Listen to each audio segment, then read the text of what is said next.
Hi friends, welcome to my channel. ഇന്ന് ഞാൻ ഉണ്ടാക്കാൻ പോകുന്ന ഒരു മെഴുക്കുവരട്ടിയാണ്, വഴുതനങ്ങ മെഴുക്കുവരട്ടി. അതിനായിട്ട് നമുക്ക് 3 വഴുതനങ്ങ എടുത്തിട്ടുണ്ട് കേട്ടോ. നമുക്കിത് ചെറുതായിട്ട് കട്ട് ചെയ്യാം.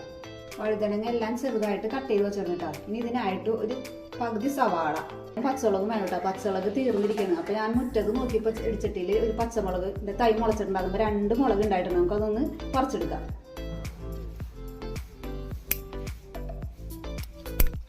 നമുക്ക് പച്ചമുളകും സവാളയും അരിഞ്ഞെടുക്കാം. പച്ചമുളകും സവാള അരിഞ്ഞെടുത്തിട്ട് നമുക്കിനി മെഴുക്ക് വരട്ടാം.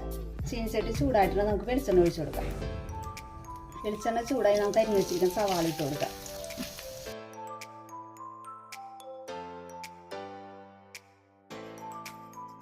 സവാള വാടേണ്ട കൽപ്പ് ഉപ്പിട്ട് കൊടുക്കാം കേട്ടോ. സവാള വാടിയിട്ട് നമുക്കിനി പച്ചമുളക് ഇട്ട് കൊടുക്കാം. നല്ല എരിവുള്ള പച്ചമുളക് കണ്ട. ഞാനൊന്നും മുളക് പൊടി ഇടുന്നില്ല. ചിലവർ മുളക് പൊടി ഇടാറുണ്ട്, ഞാൻ ഇടാറില്ല മുളക് പൊടി. പച്ചമുളക് ഒന്ന് വാടിയിട്ട് ഇട്ടാൽ നമുക്ക് അരിഞ്ഞ് വെച്ചിരിക്കുന്ന വഴുതനങ്ങ ഇട്ട് കൊടുക്കാം.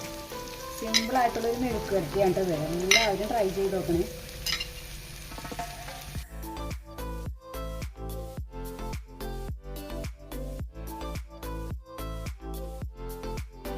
നമുക്ക് ആവശ്യത്തിനുള്ള അല്പം മഞ്ഞപ്പൊടി ഇട്ട് കൊടുക്കാം കേട്ടോ. കുറച്ച് പൊടി ഇട്ട് കൊടുക്കാം. നേരത്തെ ഇട്ടതാണ് സവാളയിൽ, എന്നാലും കുറച്ചും കൂടി ഇട്ട് കൊടുക്കാം. നോക്കിയിട്ട് ഇടണം കേട്ടോ.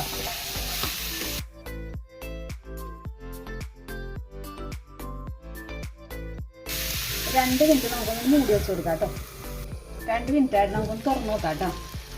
വഴുതനങ്ങ വെന്ത് വന്നിട്ടുണ്ട്. വാടി വന്നിട്ട് അല്പം കറിവേപ്പിലയും കൂടി ഇട്ട് കൊടുക്കാം. നമുക്ക് കറിവേപ്പില കുറവാണ് എൻ്റെ കയ്യിൽ. നമുക്കിതെല്ലാം കൂടി മിക്സ് ചെയ്യാം. നല്ല ടേസ്റ്റിയുമാണ്, സിമ്പിളുമായിട്ടുള്ളൊരു മെഴുക്ക് വരട്ടിയാണ്.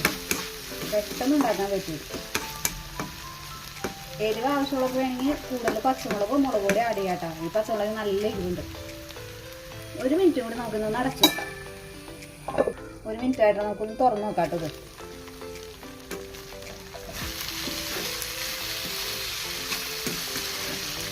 ഉപ്പും എരിവൊക്കെ എൻ്റെ കറക്റ്റാണ് കേട്ടോ. ടേസ്റ്റി ആയിട്ടുള്ള വഴുതനങ്ങ മെഴുക്ക് വരട്ടി റെഡി ആയിട്ടുണ്ട്. Okay, by.